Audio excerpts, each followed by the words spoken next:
Emergency show! We've got huge news regarding J.K. Dobbins and his potential return to the field in the AFC Championship game for the Broncos, and we are going to break it down. But before we do, got to give a shout out to New Built, who is our presenting sponsor of our emergency shows. And it's very fitting because they are there for you in emergencies. And you can give them a call at 720-903-4259 or check them out over at newbuilt.com. That's NUBILT.com. When whatever emergency hits, New Built Restoration and Construction will be there, and let them know that DNVR sent you. And New Built sent help to J.K. Dobbins because, Henry, we got the news about an hour ago that the Broncos have officially opened J.K. Dobbins' window to return, which means he has 21 days to return to the game field. And of course, it makes sense to do this right now because there's less than 21 days left in the season. Absolutely. I mean, we'll see when he's actually back, but the idea that they're thinking they want him on the practice field this week, and that's why you make this move, it's huge. I mean, there's no way to overstate what J.K. Dobbins has meant to this team this year. They don't win 14 games without J.K. That's just the truth. He was the engine for this offense for a few weeks there when they really got the run game going. There's so many different ways that you can look at it, but I mean, he's third all time for the Broncos in rushing yards per game. He's not quite as effective as Clinton Portis was. He's not quite as effective as Terrell Davis was. Name any other Broncos back in NFL or in Broncos history, and he has more yards per game than that guy. So just to get him back and just the sheer volume of production he gives you right now, in particular, knowing that you don't have Bo Nix, it's just huge. I mean, we just have to hope that he's ready for Sunday. You can go even further than that. You can say he's one of the best when healthy, one of the best running backs of all time, averaging 5.2 yards per carry.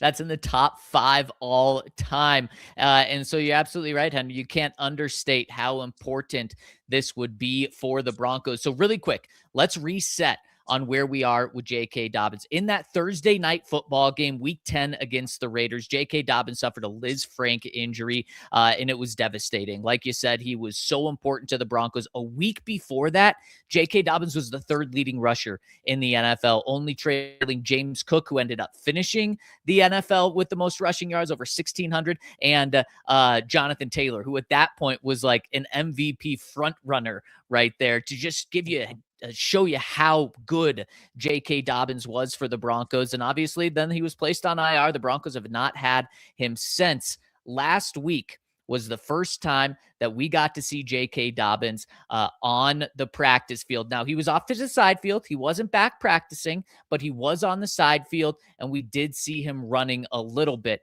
And then today they opened that window. And so this is more right now of a procedural move, because like I mentioned earlier, there's no reason not to do this right now because the season's going to run out before his window to return runs out. So there's no reason for him not to. We'll get a better idea later in the week on if he's actually going to play. But Henry, I talked to a couple of sources this weekend inside the building who watched JK do his workout last week and said he ran well. It seemed like he recovered well after it too. And there's a very, very optimistic chance from inside the Broncos building that he will be able to play in the AFC Championship game. And holy cow, it couldn't have come at a better time, especially with the news of Bo Nix. I mean, J.K. Dobbins and Bo Nix, when they were both playing, the two most important players in the Broncos offense, and now you lose Bo Nix. If you could get J.K. back, man, it would be a massive boost for this offense this week.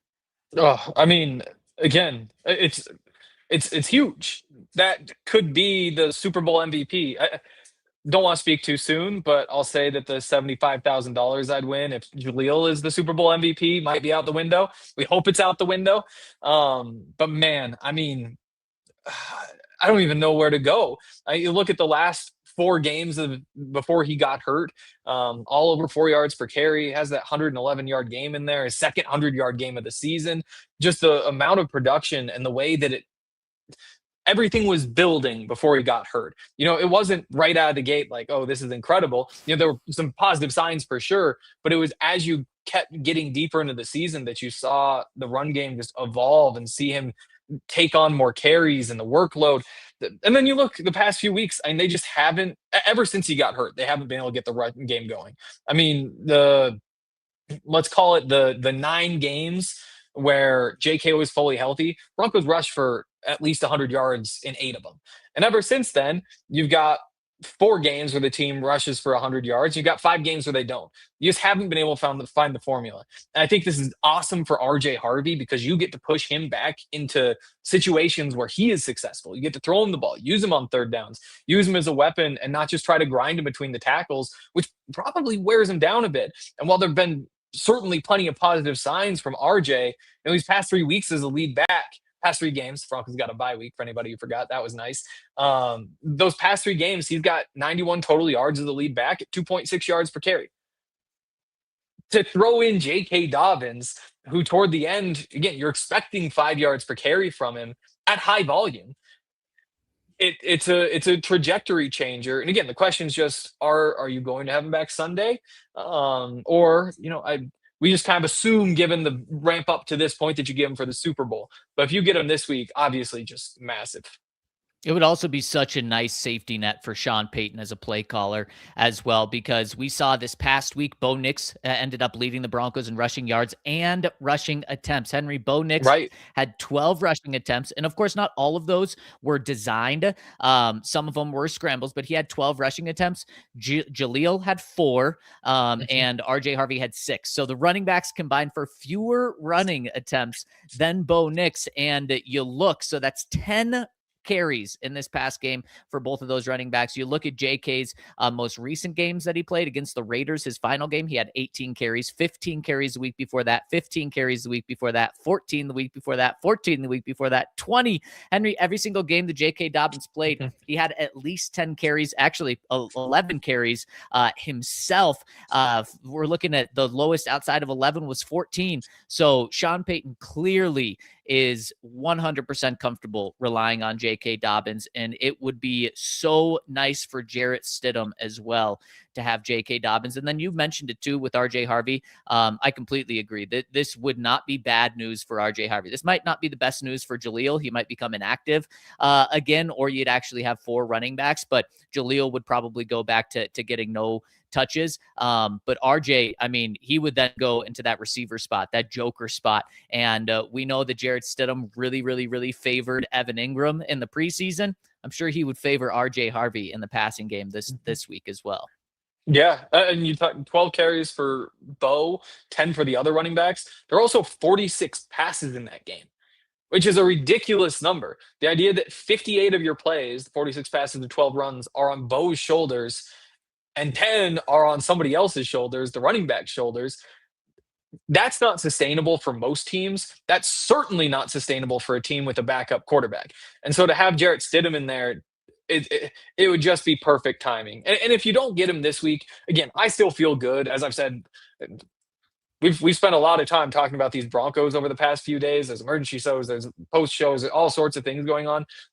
Without JK, I still feel good about where the Broncos stand in this game. Where I don't feel good is without JK in the Super Bowl, because to me, you just have that Seahawks team that's a buzzsaw on the other side. That defense, incredible. Offense, just on fire. I see that as tough unless you even get JK back for that Super Bowl. And then all of a sudden, it does feel like there's a path to win that game, where without JK, I think it's really tough to see a path without Bo Nix to win that game. This week, though, I think you've got enough without JK to get through. Obviously, if you have JK, changes trajectory. Instead of just having like 1 or 2 kind of narrow paths to be able to get past the Patriots, all of a sudden you say, hey, you might be able to control the ball. You might be able to get a game where JK really pops off. I think I think you can get through this one, though, and then have the juice to have JK carry you through the last one. Again, if you can have JK for 2 games, incredible. And again, I see somebody in chat. JK Dobbins is injury prone. No good for the future. What the hell are you talking about the future? We've got 2 games to go in a Super Bowl. And as long as JK can give you 2 games, again, the chances of winning go up drastically. Well, and you look at the Patriots specifically for this week. You didn't say this exactly, but I just want to make it clear where I stand. If JK's anywhere close to being able to go, you don't hold him for the Super Bowl. Right. This is a must-win game, so you absolutely play him this week because this is win or go home. And like you said, you're not worried about the future right now. You have to win this game. And when I say the future, I'm talking about the Super Bowl as well. You have to go win this game. If he's available, you play him. Man, we just talked to Mike McGlinchey, got off a conference call with him a couple of minutes before jumping on this show. And Mike McGlinchey said J.K. Dobbins has been doing everything possible to get back on the field. And that's why he's really exceeding the expectations, right? When J.K. Dobbins got hurt, it was believed to be season ending, but there was maybe some hope that if the Broncos made the Super Bowl, he would be back. And then we got the feeling from Sean, I believe, talking with a broadcast crew a couple of weeks ago that they're hopeful that he could be back for the AFC Championship game. And then last week, we saw him on the field talking to people in the building. It became very clear that they think that there's a legitimate chance that he's back for the AFC Championship game. So I imagine the Broncos will want him back, but also I would imagine that J.K. Dobbins would absolutely want to be back playing at Mile High. And man, he is a fan favorite. It would be incredible to see him back out there again. And Henry, the Broncos are going to need it because this New England Patriots defense is good. They're the 8th best defense in terms of yards. They're the 4th best defense in terms of points given up. Their pass defense is their weakest part, and that means their run defense is the best part of their defense. And so getting a running back back, a star running back would be huge to go up against this good run defense. Yeah, absolutely. I mean, it's a good defense. We've seen JK good against good defenses. It's fun when he plays the terrible ones. It's fun to see 15 for 111 against Dallas. It's fun to see 16 for 101 against Cincinnati. But I mean, everybody loves the Texans defense. What did JK do when he went down to Houston? 15 for 61. That is plenty. Better than 4 yards per carry, slightly better than 4 yards per carry in a slugfest AFC Championship game at home. Beautiful. I mean, we saw the Chargers defense, a defense that, I mean, those Patriots sure didn't look good against that Charger defense. 11 carries, 83 yards, and a touchdown. Incredible. Like, I think that this run game is really, really, really good when JK is healthy. The evidence obviously bears that out any sort of way that you could want. You hope that you get Wattenberg back as well, because if you were to happen to get your starting center back and get JK back, it would just be perfect. I mean, we talked about on the show today, Jarrett Stidham is at his best in play action. Like, that's what you want. You want to give him that dominant run game. We talked about the game with the Raiders where he goes for 365 against the 49ers defense, easy best defense in the NFL that year. Only other guy who throws for 300 is Mahomes. How does that work? 49ers are scared of Josh Jacobs, so his linebackers are just getting sucked up over and over and over. And Stidham's able to take advantage of the space behind him. He's so good in the middle of the field. I think that if you give Stidham a run game, it just opens everything up. And I don't want to get greedy, but if you get Dobbins and Wattenberg back, that's when you start to say, like, oh, you could really be cooking here on the ground. I don't think it's greedy at all. In fact, Wattenberg, his first week to come back is this coming week, and he is expected to be right around that time frame of the 4 weeks for the IR. So there's a good chance he's back. Getting him and J.K. Dobbins back would be a huge shot in the arm for the Broncos that did just lose their starting quarterback, and a big blow. It would be a great emotional lift. It would be a great lift on the field as well. And this is a procedural move at this time right now. But Henry, I do personally think that this is more than just that.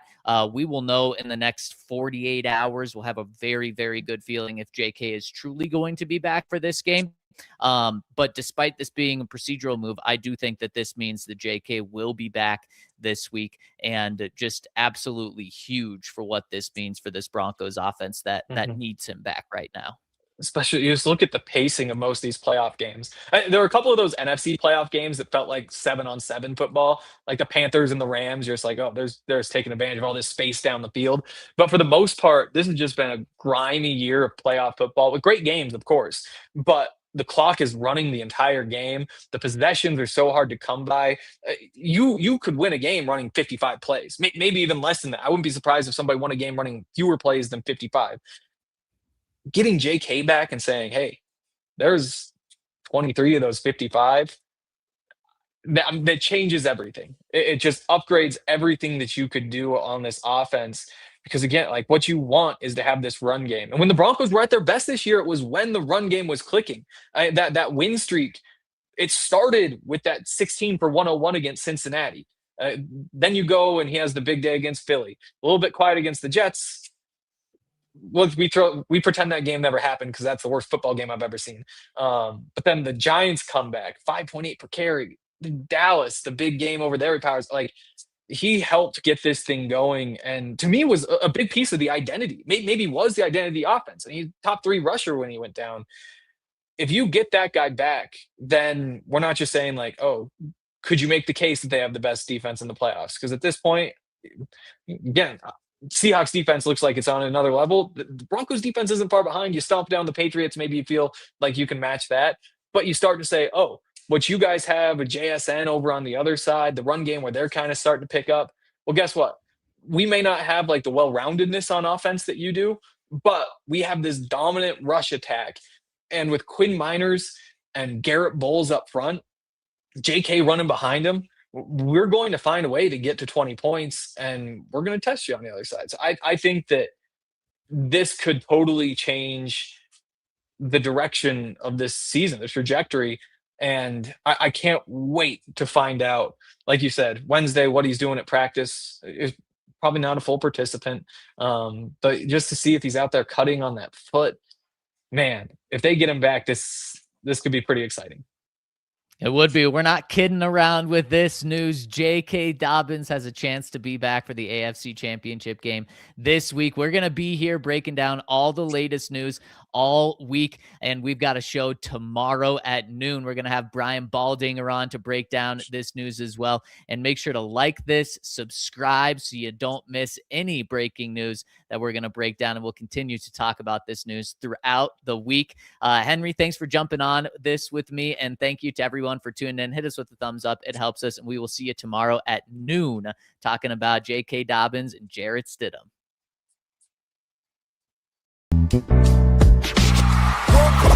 We all silly like the mayor.